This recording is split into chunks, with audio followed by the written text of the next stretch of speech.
I have found that unimportant matters are usually more interesting. If there is a big crime, the motive is generally obvious, so they are generally not very interesting. But I think I will have an interesting case in a few minutes.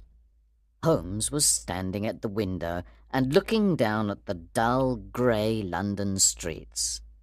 There was a woman standing in the street. She was moving her hands nervously. It was obvious that she could not make up her mind. Then suddenly she ran across the road and rang Holmes's doorbell. I know those symptoms, said Holmes. When a woman hesitates like that on the pavement, it means that she has a love problem. She wants help, but she thinks that her problem is too delicate to communicate.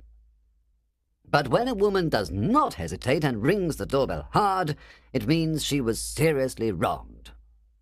In this case, this woman is confused and perplexed, and wants an explanation. As Holmes was speaking, the servant announced Miss Mary Sutherland. She was a large woman. She wore a hat with a red feather, a black jacket, a dark brown dress, and grey gloves. She also wore small, round gold earrings. When Holmes saw her, he said, "Isn't it difficult for you to type with such bad eyesight?" I thought so at first, Miss Sutherland replied. but now I can type without looking at the keys. Then she looked surprised and frightened when she understood that Holmes already knew so much about her. How do you know that? Asked Miss Sutherland. "It is my business to know things," said Holmes, laughing. "If I could not see these things, why would people come to me?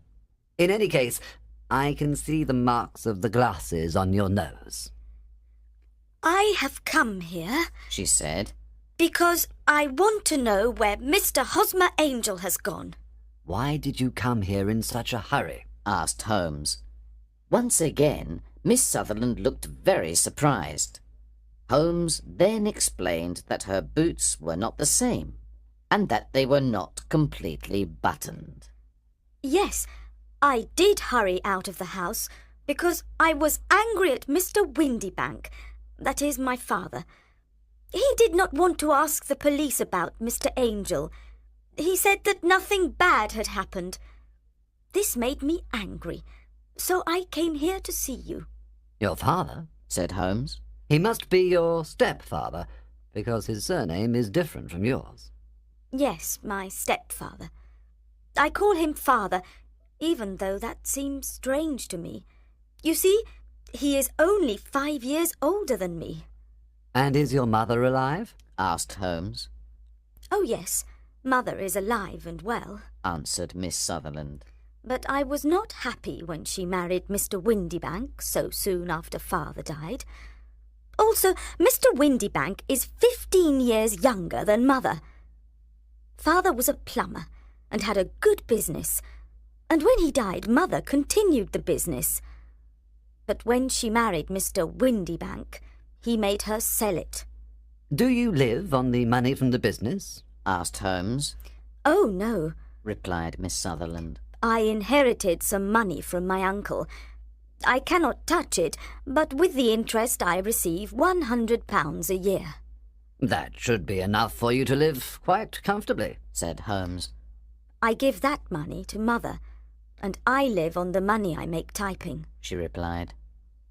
"Now, can you tell us about Mr. Hosmer Angel?" Asked Holmes. Miss Sutherland blushed deeply and said, I met him at the plumber's ball. They used to send tickets to my father when he was alive, and after he died they sent them to my mother. But Mr. Windybank didn't want us to go. He said that my father's friends were not good enough for us. But the day of the ball, Mr. Windybank went to France on business, so mother and I went to the ball, and it was there I met Mr. Angel. "I suppose," said Holmes, "that Mr. Windybank was very angry with you when he discovered that you had gone to the ball." No, not very. replied Miss Sutherland. He said that it was impossible to stop a woman when she really wanted something. And did you see Mr. Hosmer after the ball? Asked Holmes. Yes, but he couldn't come to the house when Father was there. Father didn't want anybody to come to the house. So Mr. Hosmer said, "We should wait until your father goes to France before we see each other. In the meantime, we can write to each other every day." Were you engaged to the gentleman at this time? Asked Holmes. "Oh, yes, Mr. Holmes. We were engaged after the first walk that we took. Mr. Angel worked in an office in Leadenhall Street." Which office? "That's the worst part. I don't know." Then where did you send your letters? "To the Leadenhall Street post office where he got them. He said to me, "The other workers in my office will make fun of me if they see my letters." I told him that I could type my letters like he did his, but he said, "A typed letter comes from an impersonal machine and not from you." This shows how fond he was of me, Mr. Holmes, and the nice little things he thought of." It was most suggestive. Said Holmes. I have always said that the little things are infinitely the most important. Can you remember any other little things about Mr. Hosmer Angel? "He was a very shy man, Mr. Holmes. He always wanted to walk with me in the evening instead of during the day. He was very gentlemanly. Even his voice was gentle. He told me that he had had a bad infection of the tonsils when he was a child, so he had to whisper. He always wore elegant clothes. His eyes were weak, just like mine, and he wore dark glasses against the sun." Well, what happened when Mr. Windybank returned to France? Asked Holmes. "Mr. Angel came to my house and said that we should get married before Father returned. He was very serious and said, "Put your hand on the Bible and promise me that you will always love me." Mother agreed with him. Mother liked him from the beginning, and liked him even more than I did.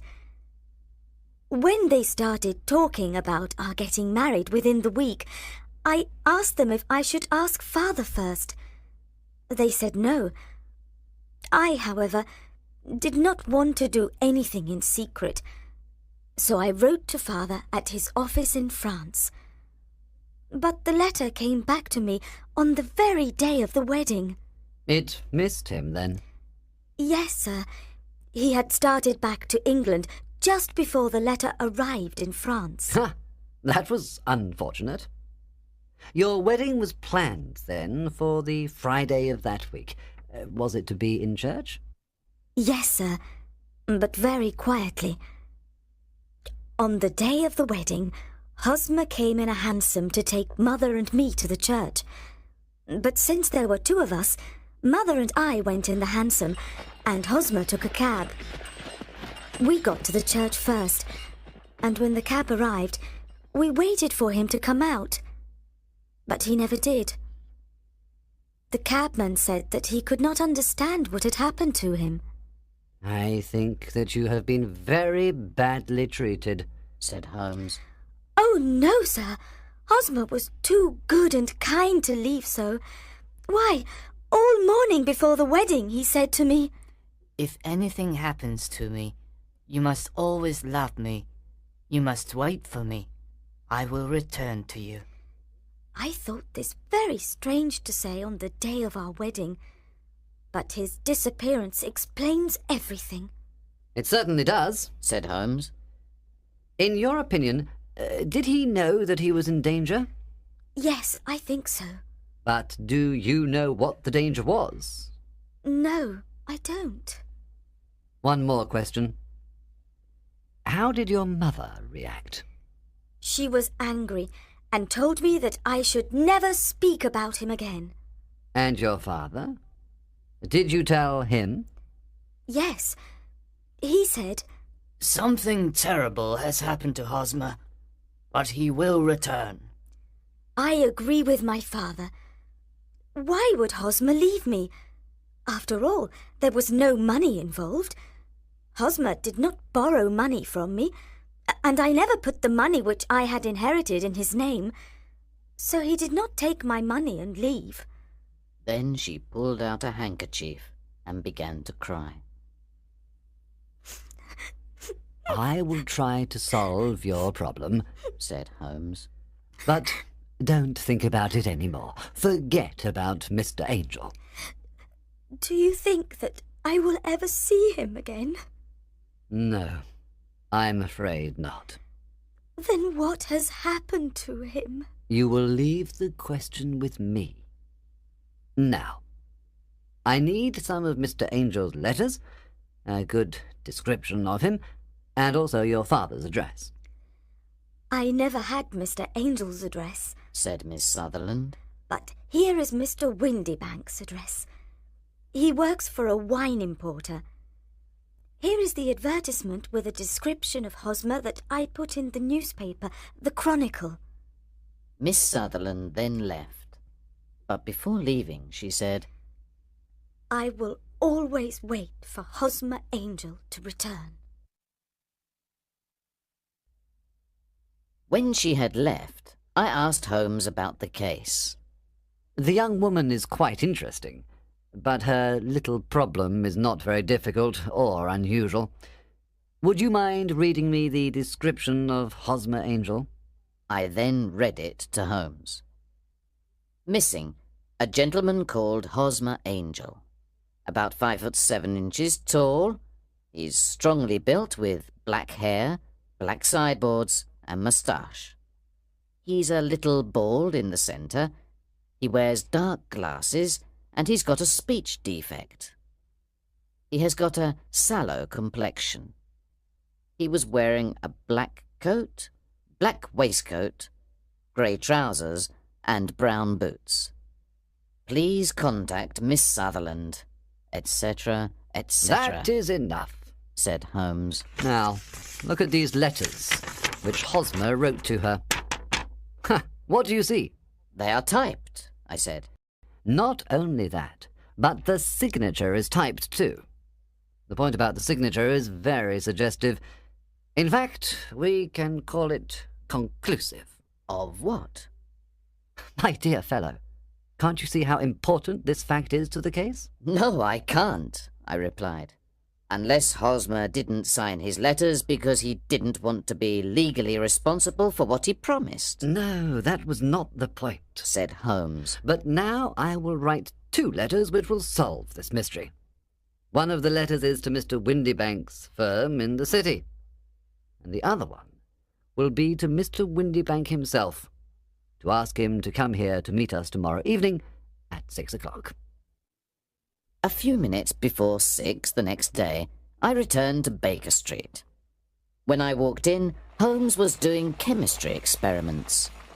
Well, have you solved it? I said as I walked into the room. Yes, it was the bisulfate of baryta. No! Miss Sutherland's mystery, I cried.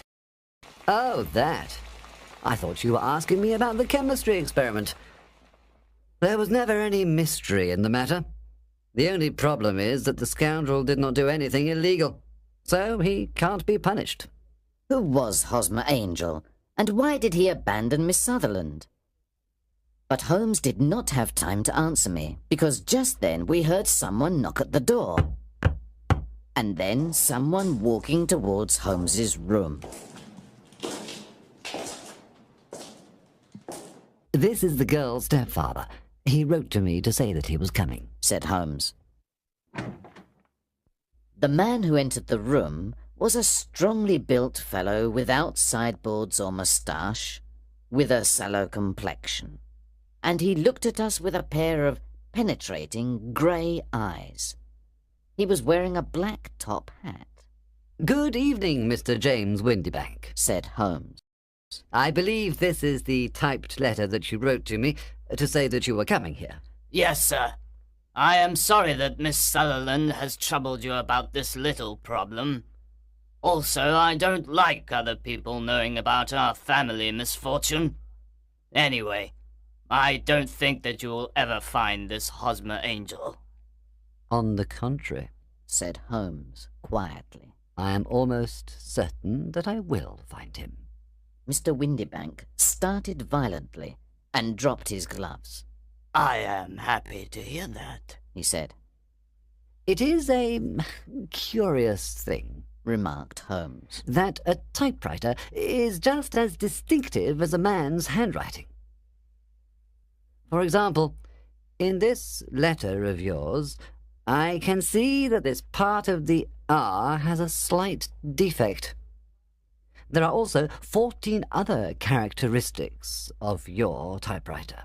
We write all the letters in the office with this typewriter, said Mr. Windibank. And now, continued Holmes, I will show you what is really very interesting. In fact, I am thinking about writing a book on the typewriter and its relation to crime. Mr. Windibank jumped out of his chair and picked up his hat. I cannot waste time over this ridiculous talk. If you can catch the man, catch him, and let me know when you have caught him. Certainly, said Holmes, walking over to the door and locking it. I let you know that I have caught him. What? Where? Shouted Mr. Windibank, becoming white and looking around like a rat in a trap. You can't get away, Mr. Windibank, said Holmes. This case was really very easy. Now, sit down and we can talk about it.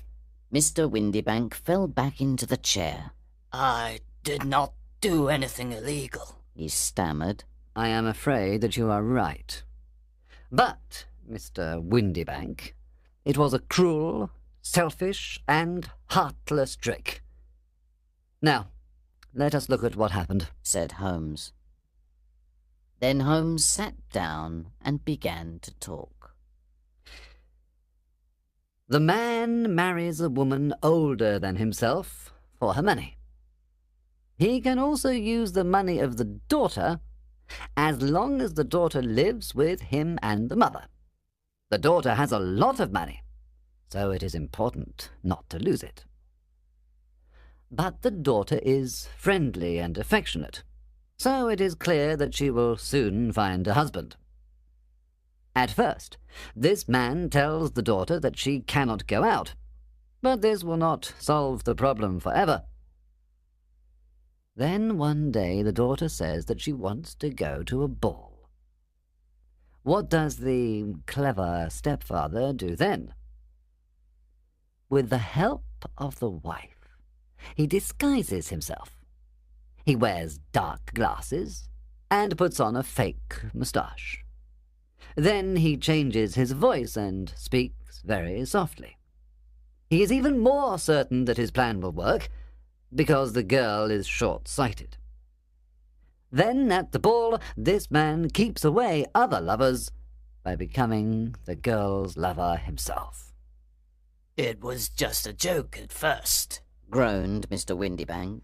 We didn't think that the girl would fall in love. Yes, that is probably true, continued Holmes. But the girl really fell in love, and you decided to take the situation to the extreme. You began to see her often, and the mother said that she liked him very much. Then you decided to ask Miss Sutherland to marry you, so that she would never again think about other men. But it was difficult for you to pretend to go to France every time Miss Sutherland had to see Mr. Angel. You had to end the situation dramatically. In some way, you had to keep Miss Sutherland from thinking about other men in the future. Therefore, you made her promise on the Bible, and you told her that something could happen on the very morning of the wedding. You took her to the church, but obviously you could not marry her. You disappeared by using the old trick of entering one door of a cab and walking out the other. I think this is the chain of events, Mr. Windibank.